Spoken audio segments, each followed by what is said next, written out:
Hello students, welcome to Gnan Manjri Vidyapeeth Online Education. I am Abhishek Goswami.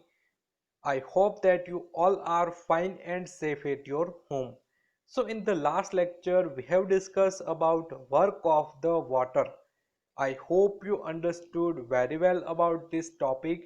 Today's our main topic is work of sea waves, work of ice cube and work of wind flows. So let's get started the topic. So first of all, we will discuss about work of sea waves. So sea waves wither and erode the rocks along the shore, forming different landform, and they also deposit sediments along the shore. So sea waves की बात करें, what is sea waves?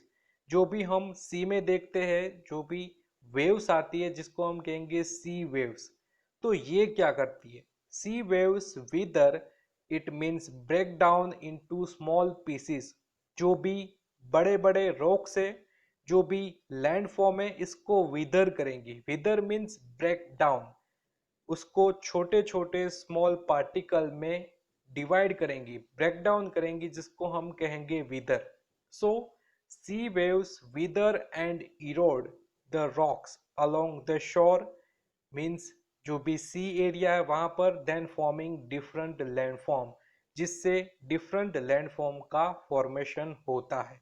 In the picture we can see there are two different landform, like first is sea caves and second is sea arc. So this is the different landform which is formed by sea waves. They also deposit sediments along the shore, means हमें sea के आसपास sediments भी deposit होता देखने को मिलता है. So this is the work of sea waves. Sea waves क्या करते हैं? जो भी बिग रॉक्स है जिसको स्मॉल पीसेस में ब्रेक डाउन करने का काम सी वेव्स करती है, जिससे basically sea caves and sea arches, then sea stacks and sea cliff का फॉर्मेशन होता है. So let's understand about different landform which is formed by sea waves. So our first landform is sea caves. So sea waves continuously strike at rocks and crack them. These cracks widen and create hollow portion called sea caves. So sea waves continuously एक rock पे strike करती रहेगी, means उसके साथ टकराएगी, collide होगी, और इससे क्या होगा? एक rock है जिसमें पहले क्रैक होनी स्टार्ट हो जाएगी, देन धीरे धीरे ये क्रैक वाइडन होगी, means this cracks widen and create a hollow portion called sea caves. In the picture we can see this is a sea caves. ये hollow portion है हमें देखने को मिल रहा है, इसको हम कहेंगे sea caves. So first of all ये कोई केव्स नहीं होती, बट धीरे धीरे क्या होगा? वाटर इस पे स्ट्राइक करेगा, मीन्स वाटर इसके साथ टकराएगा और धीरे धीरे क्रैक होगी, और ये जो पूरा रॉक है वो ब्रेक डाउन हो जाएगा और सी केव्स में उसका फॉर्मेशन हो जाएगा. सो अगर हम सी वेव्स की बात करें तो पहले ये कंप्लीट रॉक था, बट उस पे हमें ये होलो पोर्शन देखने को मिल रहा है. सो ये पोर्शन में से क्या होगा कि स्मॉल पार्टिकल है वो विदर होंगे और वाटर में मिल जाएगी और डिपोजिट होगी. So this is about sea caves.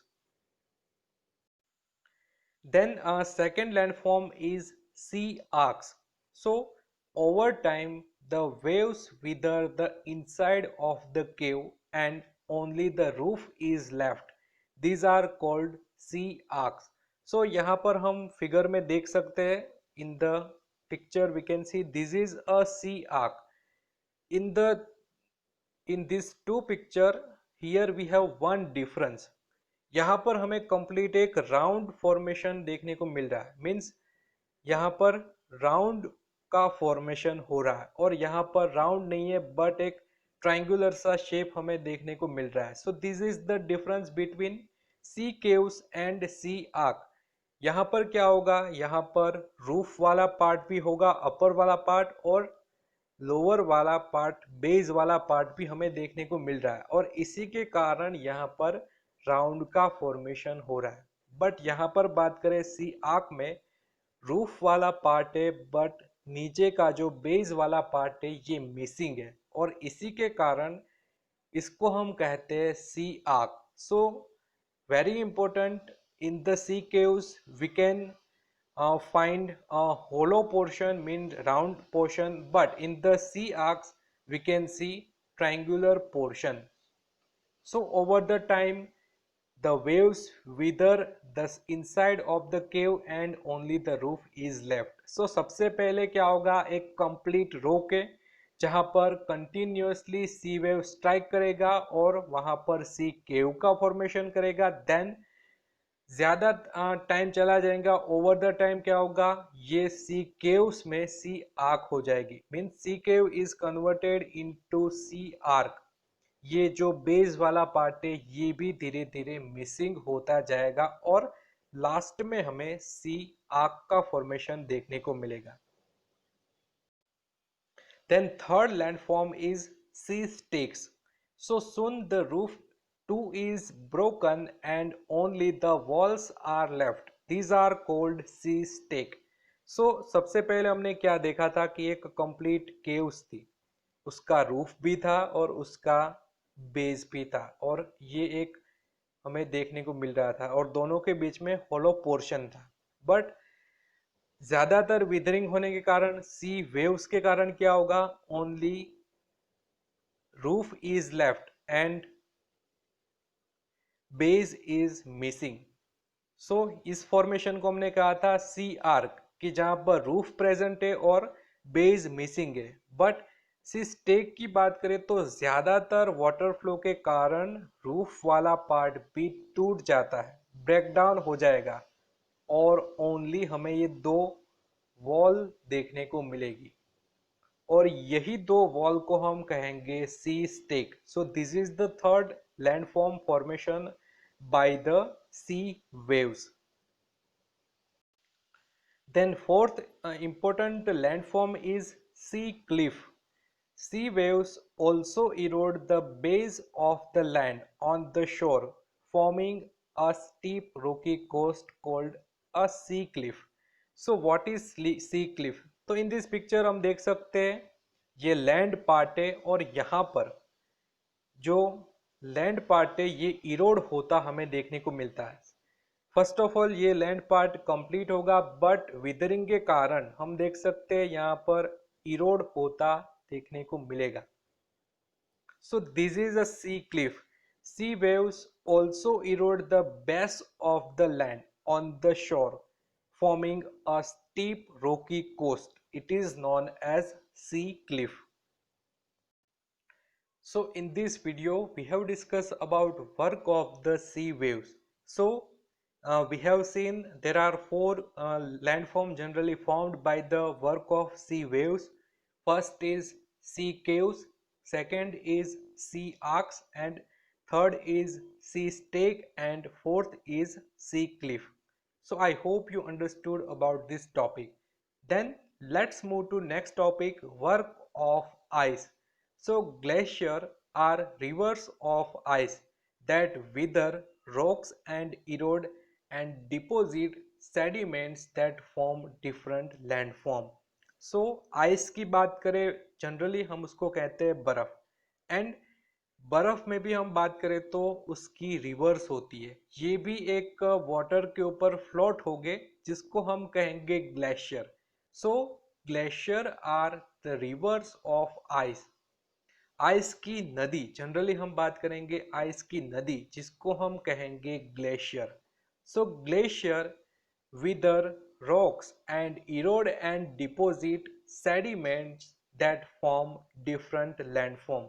So ये भी मूव होता है, ये भी फ्लोट होता है और इससे रॉक्स विदर होते हैं, इरोड होते हैं और उसमें से जो भी हमें स्मॉल पार्टिकल मिलेंगे ये सभी एक जगह पर डिपोजिट भी होती है।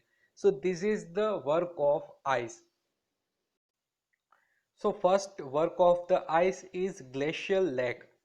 So generally glaciers erode landscape and create hollows that get filled with ice, and when the ice melts it becomes a glacial lake. So in the picture we can see this is a glacial lake.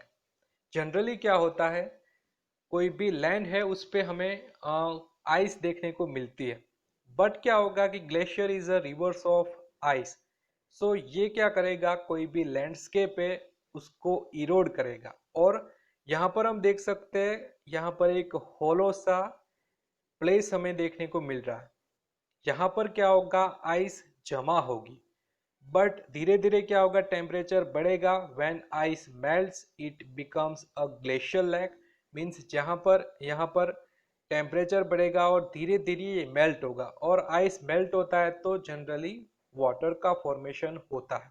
So lakes हम तभी कहते हैं जहाँ पर हमें water body कोई भी देखने को मिलेगी, इसको हम कहेंगे लेक. बट ये लेक का फॉर्मेशन हुआ है ग्लेशियर में से, तो हम उसको कहेंगे glacial lake. So this is about glacial lake. Then second work of the ice is glacial moraines. So glacier deposit rocks and sediment as they flow and forming a landform called glacial moraines. So हम देख सकते हैं यहाँ पर ये सभी जो land form है इसको हम कहेंगे ग्लेशियल मोरेन्स. बिकॉज क्या होता है कि ग्लेशियर डिपॉजिट करेगा, ग्लेशियर जो भी लैंड फॉर्म को इरोड करेगा उसके साथ जाएगा, और कहीं जगह पर ये स्मॉल पार्टिकल डिपॉजिट होंगे और यहाँ पर एक लैंड फॉर्म का फॉर्मेशन होगा जिसको हम कहेंगे glacial moraines. So now we have discussed about work of the ice. So there are two important work of the ice which is formed some important landform or important geographical bodies, like first is glacial lake and second is glacial moraines. In the glacial lake we have seen glacier erode landscape and create hollows that get filled with ice, and when the ice melts it becomes a glacial lake. And in the glacial moraines we have seen glaciers deposit rocks and sediment as they flow and forming a landform. It is known as glacial moraine. So I hope you understood about this topic, and let's move to work of the wind. So winds wither and erode rocks and deposit sediments over time to form a different landform. So wind की बात करें तो wind flow ये भी withering का काम करेगा, ये भी इरोजन का काम करेगा. क्योंकि इरोजन में हमने देखा था, erosion is a transportation of land particle from one place to another. And weathering में भी हमने क्या देखा था, big rocks are converted into small particle. It is known as withering. So wind भी क्या करेगा, विदरिंग करेगा. मीन्स बड़े बड़े रॉक से उसको स्मॉल पार्टिकल में डिवाइड करेगा, ब्रेक डाउन करेगा. एंड इरोड मीन्स इरोजन का काम करेगा, सॉइल पार्टिकल को एक जगह से दूसरी जगह पे ट्रांसपोर्ट करने का. सो wind wind wither and erode rocks and deposit sediment over time to form a different landform. ये जो भी विदरिंग ऑब्जेक्ट है, जो भी इरोड हमें पार्टिकल देखने को मिल रहे हैं, ये कोई एक जगह पर डिपॉजिट भी हो गए, जमा भी हो गए, और यहाँ पर कोई एक नई लैंडफॉर्म का फॉर्मेशन होगा. So there are two landforms generally formed by the wind flow. First is mushroom rocks and second is sand dunes. So let's see what is mushroom rocks and sand dunes. So in the mushroom rocks are generally are formed when wind slowly wither and the softer lower portion of the rock, or if there are low winds blowing. So mushroom rock की बात करें, in the picture we can see this is a shape of mushroom in the rock. हम rock में देख सकते हैं mushroom shape का rock हो गया. तो इसका कारण क्या है कि mushroom rock are formed when the wind slowly weather the softer lower portion of the rock. Lower portion है, काफी सॉफ्ट पोर्शन है, विंड क्या करेगा, इसको पहले विदर कर देगा. मीन्स पहले ये कंप्लीट एक रॉक था, बट क्या हुआ, ये नीचे वाला पार्ट धीरे धीरे विदर होके टूट जाएगा और इस तरीके से एक फॉर्मेशन करेगा लैंडफॉर्म का. So this is a mushroom rock. Then sand dunes की बात करें. Sand dunes are formed when wind carries grains of sand and deposit them in another location. So in the picture we can see this is sand dune. Sand dune क्या है कि wind flow के साथ क्या होगा, sand particle एक जगह से दूसरी जगह पे जाएंगे और सैंड पार्टिकल कोई एक जगह पर जमा होंगे, डिपॉजिट होंगे और वहां पर हम देख सकते हैं इसी तरीके से इन द डेजर्ट हमें फॉर्मेशन देखने को मिलता है. This is a sand dunes.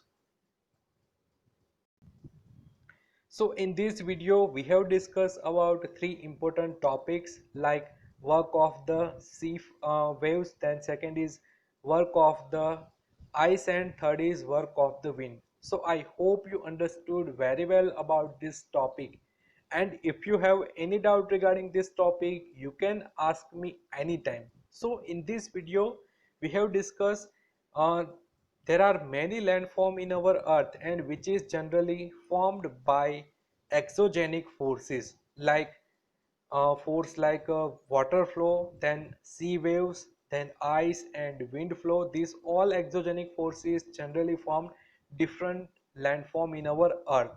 And we have discussed about work of the river, work of the sea waves, work of the wind and work of the ice, और इससे different landform का formation होता है. So this is about exogenic forces. I hope you understood this topic. And unit test की बात करें, unit test में SB1 से लेकर SB15 यूनिट टेस्ट का सिलेबस है. आप सभी ये सभी टॉपिक वेल प्रिपेयर कीजिए and best of luck for the unit test. Now this is end of the video. Stay home, stay safe. Thank you.